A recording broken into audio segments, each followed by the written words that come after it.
श्री गोपाळ कृष्ण भगवान की जय। लीळा नंबर 84, चोरांच्या वाईट बुद्धीचा निराश। सर्वज्ञांचे व बायांचे जेवण होईपर्यंत संध्याकाळ झाली। तेवढ्यात तर सर्व लोक लोणारहून आपापल्या गावाकडे निघून गेले। मग सर्वज्ञही संध्याकाळीसच निघाले। पुढे छोटेसे खेडे गाव लागले। तेथे काटेरी झाड होते।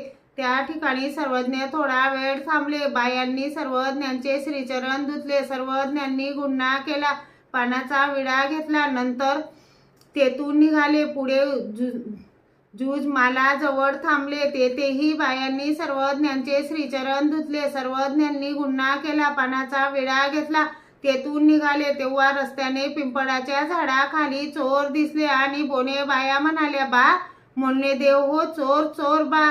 सर्वज्ञ म्हणाले, बाई घाबरू नका। तेवढ्यात चोर समोर आले व त्यांनी म्हटले, अरे हे तर महात्मे। सर्वज्ञांनी सांगितले, काय सज्जन हो, मनात जो विचार करून आले आहेत ते का करत ना?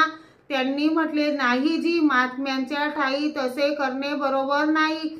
पण आपण उशीर कसा केला? शिवाय आपल्यासोबत कुणी माणूसही नाही। सर्वज्ञांनी सांगितले, तुम्ही नाही का? सर्वज्ञांनी त्यांना बाया करवी पानाचे विडे देवविले। त्या बाया 4 पाने व 1 सुपारी देत होत्या। परंतु सर्वज्ञांनी आपला पुडा सोडून त्यातील सर्वची सर्व पान सुपारी त्यांना दिली।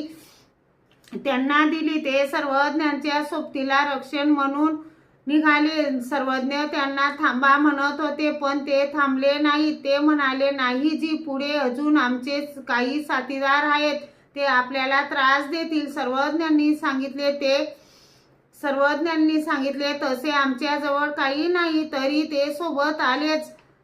तेव्हा पुढे चालून काही अंतरावर एका रिकाम्या कोरड्या विहिरीतून त्यांचे दुसरे साथीदार निघाले। त्यांनी म्हटले, अरे हे तर महात्मे, असे तेही आणि हेही सर्व चोर सर्वज्ञांसोबत मेकरला महारवाड्यात वाट जाई पावेतो आले। तेथून ते महारवाड्यात गेले आणि सर्वज्ञ बाणेश्वराच्या देवळात गेले। श्री गोपाळ कृष्ण भगवान की जय।